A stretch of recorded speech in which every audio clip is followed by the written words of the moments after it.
Hello guys, मेरा नाम अंजलि गुप्ता। आज मैं आपको बेसिक केमिस्ट्री का फर्स्ट लेक्चर देने वाली हूँ जो हर क्लास के बच्चे पढ़ सकते हैं। तो केमिस्ट्री होती क्या है? ठीक है, ब्रांच ऑफ केमिस्ट्री उसे कहते हैं जिसमें किसी पदार्थ के संगठन कहाँ से मतलब किससे मिलके बना होता है, या फिर उसकी रिएक्शन क्या होती है, मिलके क्या मतलब नया प्रोडक्ट बना देता है, तो उसको हम लोग क्या कह देते हैं? सिंपली भाषा में केमिस्ट्री कह देते हैं। मतलब दो चीज़ मिलकर एक नई चीज़ की उत्पत्ति कर दे, वो क्या है? हमारा केमिस्ट्री है। ठीक है, अब ये क्या है? केमिस्ट्री शब्द की उत्पत्ति कहाँ से हुई? ठीक, केमिस्ट्री शब्द आया कहाँ से? तो केमिस्ट्री शब्द की उत्पत्ति मिस्र से ली गई है। ठीक, मिस्र के किस शब्द से ली गई है? कीमिया। ठीक है, कीमिया। इस कीमिया का अर्थ क्या होता है? काला रंग। ठीक है, काला रंग। मिस्र के लोग वैसे बेसिकली इसको केमी बोलते थे, लेकिन बाद में धीरे धीरे इसको कीमिया बोलने लगा। उनकी मिट्टी का रंग क्या होता था? काला होता था। ठीक है, इसलिए अब हम लोग क्या आते हैं, अब हम लोग बेसिक पहला इसका टॉपिक पढ़ते हैं। अगर पूछा जाए कि रसायन विज्ञान के जनक कौन है, फादर ऑफ मॉडर्न केमिस्ट्री, ठीक है, फादर ऑफ मॉडर्न केमिस्ट्री, रसायन विज्ञान के पिता किसको बोला जाता है? तो क्या बोलते हैं? लेवेसियर को, लेवॉइजियर। ठीक है, लेवॉइजियर को इनको बोला जाता है फादर ऑफ मॉडर्न केमिस्ट्री। ये 18वीं शताब्दी के रसायन शास्त्री थे। ठीक है, इन्होंने ही क्या है, हाइड्रोजन और ऑक्सीजन इसकी पहचान करी थी तथा उसका नाम दिया था। ठीक है, तो ये इनको हम लोग क्या बोलते हैं? Father of chemistry. फिर इसके आगे हम लोग पढ़ेंगे पहला टॉपिक जहां से केमिस्ट्री स्टार्ट हो रही है, मैटर। मैटर, ठीक है, पदार्थ, हिंदी में इसको बोलते हैं पदार्थ। तो पदार्थ में क्या है कि वह वस्तु या ब्रह्मांड की कोई भी वस्तु जिसका निश्चित द्रव्यमान हो तथा वो जगह घेरती हो, तो उसको हम लोग क्या कहते हैं? पदार्थ कहते हैं। जैसे कि ये मार्कर, इसका एक निश्चित द्रव्यमान है तथा इसको ये क्या है? एक जगह घेरेगा। ठीक है, तो ये क्या हो गया? पदार्थ हो गया। या कोई मेज ले लीजिए, उसका एक निश्चित द्रव्यमान होगा, मतलब 5 किलो की होगी या फिर कुछ भी एक निश्चित द्रव्यमान होगा तथा वो एक पर्टिकुलरली एक जगह घेर रही है, तो उसको हम लोग क्या कह देते हैं? मैटर बोल देते हैं। ठीक है, तो इसका क्या होता है? एक निश्चित द्रव्यमान होता है तथा ये क्या होती है? स्थान घेरता है, तो उसको हम लोग क्या कहते हैं? पदार्थ कहते हैं। ठीक है, जैसे एग्जाम्पल उदाहरण भी दे रहे, इसमें क्या हो गया? उदाहरण में कुर्सी, मेज, बोतल आदि, कुछ भी है, जो भी जिसका निश्चित द्रव्यमान होता है तथा वो जगह घेर रहा होता है, उसको हम लोग क्या कहते हैं? मैटर कहते हैं।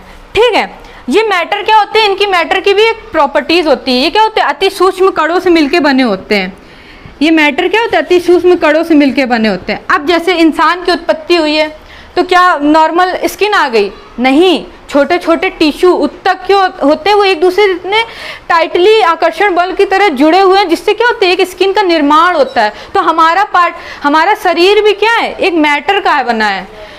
तो उसी से तो क्या होता है? ये सूक्ष्म कणों से मिलके बना होते हैं। ये सारे सूक्ष्म कणों से मिलके बने हैं। ठीक है, इसका निर्माण सूक्ष्म कणों से होता है तथा ये क्या होता है? इनके बीच में क्या होता है? आपस में आकर्षण बल होता है, एक दूसरे से जुड़े हुए होते हैं। ठीक है, और ये क्या है? स्थान घेरते हैं तथा इसमें निरंतर गति होती रहती है। ठीक है, निरंतर गति होती रहती है। तो ये हो गई मैटर की। अगर कोई पूछ ले, जैसे मैटर से भी अगर कोई पूछ ले, इस मैटर को अगर हम इस मार्कर को तोड़ दें टुकड़ों में, जैसे कांच ले लीजिए, कांच को आप फोड़ दीजिए, कांच तो मैटर है ना, उसका अपना निश्चित द्रव्यमान है तथा वो अपनी जगह भी घेर रहा है। लेकिन अगर बाई चांस उस कांच को भी तोड़ दिया जाए तो क्या होता है, उससे भी छोटे छोटे पाउडर फॉर्म में आ जाता है, तो वो क्या होता है, तो हम लोग का क्या होता है, ऐसे ही मैटर को तोड़ते तो क्या आ गया, परमाणु। ठीक है, इसको बोलते हैं एटम। ये क्या होता है, मैटर से भी छोटे छोटे होते हैं कण, इसमें और मतलब छोटा हो जाता है। तो इससे तो ये परमाणु क्या होता है, डाल्टन ने सिद्धांत दिया था परमाणुवाद का।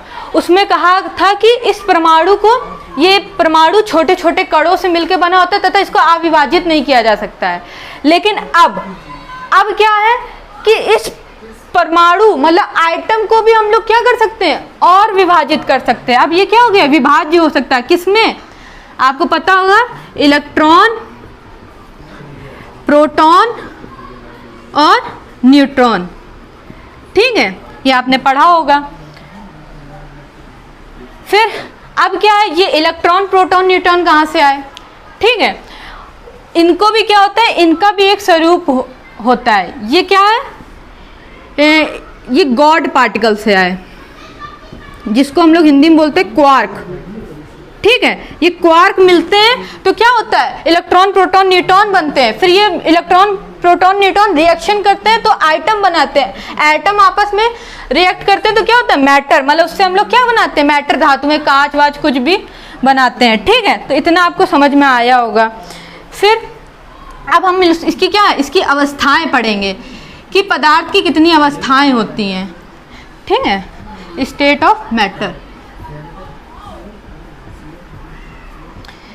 ठीक है, अब हम लोग पदार्थ की अवस्थाएं,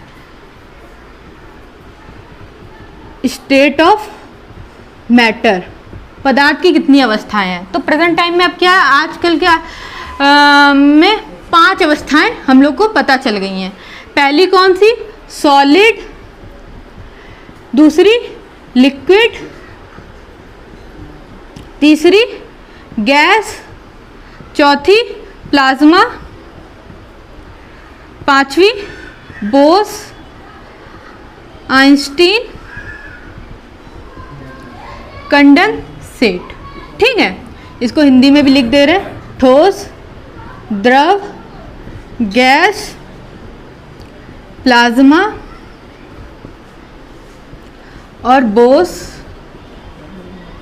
आइंस्टीन कंडेंसेट। ठीक है, ये हो गई।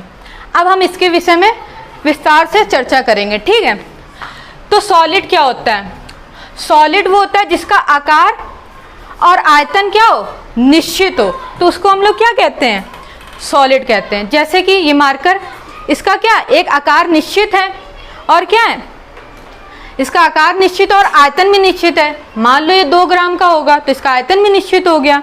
ठीक है, अब जिसका आकार और आयतन निश्चित होता है उसको हम लोग क्या बोलते हैं, आकार व आयतन निश्चित है दोनों, तो क्या है ये होता है ठोस। अब द्रव में क्या होता है, द्रव में क्या होता है, आकार अनिश्चित होता है।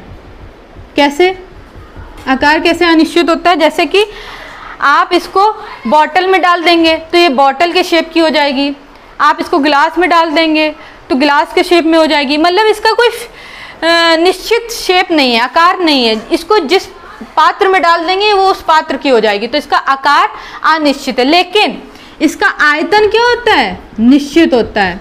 कैसे, जैसे कि आपने 5 लीटर पानी लिया, अब 5 लीटर पानी को आप बोतल में डालेंगे तब भी वो 5 लीटर का रहेगा, आप गिलास में डालेंगे तब भी वो 5 लीटर का रहेगा। तो मतलब क्या होता है, आयतन निश्चित होता है लेकिन आकार निश्चित नहीं होता है द्रव का। ठीक है, और गैस का क्या होता है, गैस का ना तो आकार निश्चित होता है,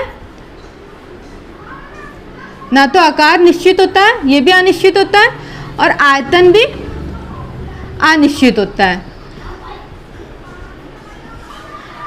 ठीक है, आकार क्या, आप गैस को देख सकते हैं क्या, जब देख ही नहीं सकते तो उसका आकार कैसे निश्चित करेंगे। आयतन, अब बाई चांस आप आयतन क्या, अब कोई भी गैस ले आइए, अगर रूम में रखेंगे तो यहाँ भी तो गैस मौजूद है तो वो उसमें मिक्स हो जाएगी, मतलब उसका आयतन भी बढ़ जाएगा। तो मतलब ना तो आकार निश्चित होता है ना ही आयतन इसका निश्चित होता है, तो इसलिए दोनों इसमें अनिश्चित होते हैं। प्लाज्मा, ये प्लाज्मा क्या होता है इसके बारे में आपको जल्दी पता नहीं चलता, लेकिन इस वीडियो में आपको पता चलेगा कि प्लाज्मा क्या होता है। तो प्लाज्मा ये चौथी अवस्था होती है, ठीक है, पदार्थ की। ये प्लाज्मा क्या होता है, आयनित फॉर्म में पाया जाता है, ये आयंस के रूप में होता है, ठीक है। जैसे कि आपके प्लाज्मा क्या होता है, जैसे आपके CFL में क्या होगा, कुछ आयंस पड़ेंगे, मतलब प्लाज्मा स्टेट में होते हैं। इसमें इतनी पार्टिकल इतनी स्पीड में गति कर रहे होते हैं कि वो लाइट जनरेट कर रहे होते हैं, ठीक है। तो उसको हम लोग क्या बोलते हैं, प्लाज्मा स्टेट। जैसे सूर्य में अगर पूछा जाए सूर्य में क्या उपस्थित है, तो प्लाज्मा उपस्थित है। वहाँ हाइड्रोजन इतनी स्पीड में रिएक्शन करके हीलियम जनरेट कर रहे होते हैं, फिर प्लस उसके साथ एनर्जी भी रिलीज कर रहे होते हैं, ठीक है। तो वो क्या होती है, अगर कोई पूछे वहाँ कौन सी अवस्था पाई जाती है, तो प्लाज्मा अवस्था पाई जाती है। फिर बोस-आइंस्टीन कंडेंसेट क्या होती है, ये नॉर्मल से बताया जाता है। 1920 में अपने भारत के वैज्ञानिक सत्येंद्रनाथ बोस जी थे, उन्होंने 5वीं अवस्था बताई थी। तो उन्होंने आइंस्टीन के पास गए, तो उन्होंने आइंस्टीन के साथ मिलके बोस-आइंस्टीन कंडेंसेट मतलब भविष्य की 5वीं अवस्था बता दी गई है, ठीक है। तो ये नॉर्मल है, जल्दी कोई आता नहीं एग्जाम में, प्लाज्मा स्टेट में होता है, ठीक है। हाँ, अगर आपको अब तक का वीडियो समझ में आ रहा हो तो मुझे मोटिवेट करने के लिए लाइक, शेयर और सब्सक्राइब जरूर करिएगा। 100+ अगर लाइक होंगे तभी नेक्स्ट वीडियो आएगा, ठीक है। तो आगे, इसके आगे हम और पढ़ा रहे हैं आपको, इसके आगे क्या होता है, ठीक है। प्लाज्मा और बोस-आइंस्टीन जल्दी एग्जाम में नहीं आती, तो हम एग्जाम के पॉइंट ऑफ व्यू से ही पढ़ाएंगे आपको। तो जैसे कि अब हम लोग इसको एक पात्र में लेते हैं, सबके सेम पात्र ले रहे हैं, थोड़ा साइज में डिफरेंट हो तो कोई नहीं, एडजस्ट करिएगा।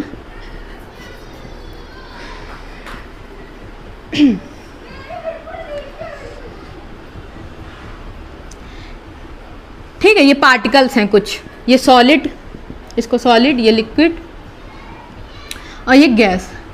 जैसे कि आपको दिख रहा होगा कि सॉलिड के पार्टिकल्स क्या होते हैं, आपस में इतने पास पास होते हैं कि ये बहुत रिजिड होते हैं, कठोर होते हैं, ठीक है। तभी तो इनका आयतन क्या होता है, इनका आकार क्या होता है, इनका निश्चित होता है, क्योंकि इनके पार्टिकल्स आपस में बहुत टाइटली बंधे रहते हैं एक दूसरे से। तो आप जैसे कोई भी ले लीजिए, जैसे मोबाइल का ये कवर है, तो इसके क्या है, पार्टिकल्स क्या आपस में बंधे हैं, आप इसको तोड़ नहीं सकते, मतलब मोड़ तो सकते हैं, मतलब तोड़ नहीं सकते इसको। सॉलिड है, मतलब ये कवर है, अच्छे से नहीं आपको समझ में आएगा, लेकिन ये जैसे मार्करी ले लीजिए, तो इसके क्या पार्टिकल आपस में बंधे हैं बहुत, तो आप क्या इसको हटा पा रहे हैं, टाइटली बंधे हैं ना, तो ये जुड़े हुए हैं आपस में। तो इनका आयतन भी क्या है, निश्चित, आप ना इनको दबा के पिचका सकते हैं, मतलब फिक्स्ड है ये आयतन। अब पानी है, पानी का तो आकार क्या होता है, अनिश्चित होता है, ठीक है, और गैस का भी आकार अनिश्चित होता है। अब आयतन की बात करी जाए तो बताया था क्या होता है इसका, ये 5 किलो का अगर है कोई चीज़ तो वो 5 ही किलो की रहेगी, ठीक, ये निश्चित होता है। पानी है, पानी का भी बताया था आपको कि उसको किसी पात्र में डाल दीजिए, 5 लीटर है तो चाहे बोतल में डाल दीजिए या गिलास में डाल दीजिए, 5 ही लीटर रहेगा। लेकिन गैस क्या होता है, अनिश्चित होता है। अब हम लोग क्या पढ़ेंगे इसमें, अब हम लोग एक नई चीज़ पढ़ेंगे इसमें, काइनेटिक एनर्जी। काइनेटिक एनर्जी मतलब हिंदी में क्या बोलेंगे इसको, गतिज ऊर्जा। जैसा कि आपको फिगर में समझ में आ रहा होगा कि इसके पार्टिकल इतने पास होते हैं कि आपस में क्या होते हैं, मूव नहीं कर पाते हैं, ये आपस में बहुत ही करीब हैं, जुड़े हुए हैं, तो जिससे मूव नहीं कर पाएंगे, तो इसकी काइनेटिक एनर्जी ज़्यादा, मतलब काइनेटिक एनर्जी हो ही नहीं पाएगी, इसमें बिल्कुल लेस होगी, लेस काइनेटिक एनर्जी, बहुत ही कम होगी नहीं, पाई नहीं जाएगी वैसे अगर देखा जाए, इतनी कम होती है, लेस होती है, ठीक है। और लिक्विड में क्या होता है, आपको दिख रहे होंगे इसके पार्टिकल्स क्या होते हैं, इसमें गैपिंग होती है। अगर नहीं आपको जैसे नहीं समझ में आ रहा है कि इसमें गैपिंग होगी कि नहीं होगी, तो देखिए पानी में अगर आप चीनी डालेंगे, ठीक है, अगर स्पेस का समझा रहे हैं आपको कि रिक्त स्थान होता है कि स्पेस होता है कि नहीं, पानी में अगर आप चीनी डालेंगे तो चीनी घुल जाती है, ठीक है, घुलती रहती है, तो मतलब कि क्या होता है, इससे पता चलता है कि उसके बीच में क्या है, स्थान है, तभी तो वो अपनी एक जगह बना ले रही है। तो ये क्या होता है, इसमें लिक्विड में स्थान पाया जाता है, तभी इसमें क्या होता है, मोशन होता है। थोड़ा इसके पास पास होते हैं पार्टिकल, थोड़े मोशन कर रहे होते हैं, ठीक है। तो ये क्या होता है, अगर देखा जाए इसमें काइनेटिक एनर्जी बहुत कम पाई जाती है,